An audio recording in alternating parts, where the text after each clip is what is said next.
বিভিন্ন পেশাজীবী মানুষ সবাইকে আজকে অনুষ্ঠান পরিচালনার জন্য আমাদের সার্বিক সহযোগিতা করবেন এবং ফরিদপুরের মাননীয় মন্ত্রী বাংলাদেশ সরকারের পররাষ্ট্র মন্ত্রণালয় সুন্দর স্বার্থ করার যে সহযোগিতা করছেন সেই জন্য আপনাকে ধন্যবাদ জানাই। ফরিদপুরের সম্মানিত মানুষ প্রফেসর আব্দুল তাফ, সম্মানিত প্রধান অতিথি, আসসালামু আলাইকুম উপস্থিত ভাই বোনেরা, এই দেশের স্বাধীন হয়েছে তাদের আমি স্মরণ করছি।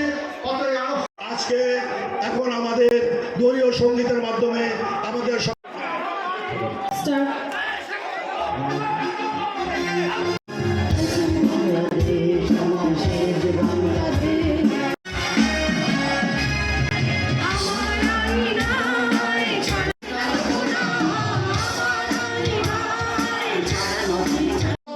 মসজিদ মাদ্রাসা মন্দিরের বাস্তবায়নের জন্য ঢাকা করবেন যে বরাদ্দ দিয়ে আমরা যেন ফরিদপুরের প্রত্যেকটি ওয়ার্ডে। এবং তখন দেখলাম তরুণ উজ্জীবিত ছাত্র নেতাকে মোবাইদুর রহমান অবস্থা চাই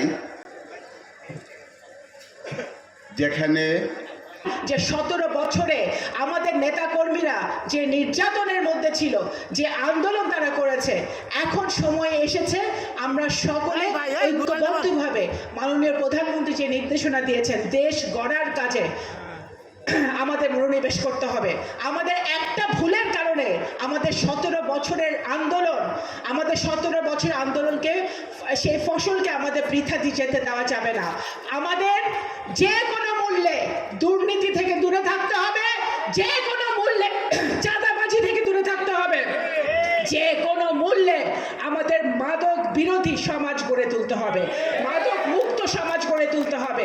সেই জন্য মাদক মুক্ত, দুর্নীতি মুক্ত, সন্ত্রাস মুক্ত, চাঁদাবাজি মুক্ত সমাজ যদি আমরা গড়তে চাই, আমাদের প্রত্যেকটি বাড়ি থেকে, প্রত্যেকটি ঘর থেকে, প্রত্যেকটি গ্রাম থেকে, প্রত্যেকটি ওয়ার্ড ইউনিয়ন থেকে আমাদের সেই আন্দোলনকে সামাজিক আন্দোলন গড়ে তুলতে হবে। সেই জন্য আমাদের ঐক্যবদ্ধভাবে কাজ করতে হবে।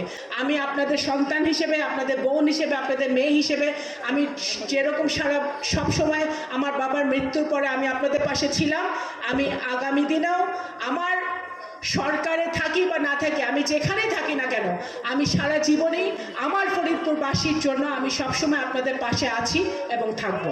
এবং সেই সাথে 17 বছর ধরে আমাদের যে নেতাকর্মী গুম হয়েছে, খুন হয়েছে, যারা তৃণমূলের, যারা না খেয়ে না দিয়ে সংগ্রাম করেছে, তা যারা কোর্টের বারান্দায় দিনের পর দিন, বছরের পর বছর হেঁটেছে, যারা জেল হাজত খেটেছে, তাদের জন্য বাজেটে বরাদ্দ রাখতে হবে। আমি এই কথা দাবি করেছি।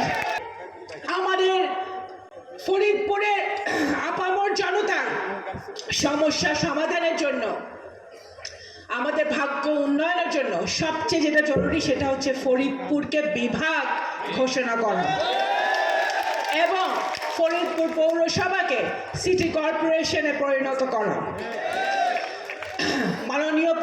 বর্তমানে মাননীয় প্রধানমন্ত্রী নির্বাচনের আগে যখন বিশাল জনসভায় এসেছিলেন রাজেন্দ্র কলেজের মাঠে, উনি নিজেও সেটা বলে গেছেন।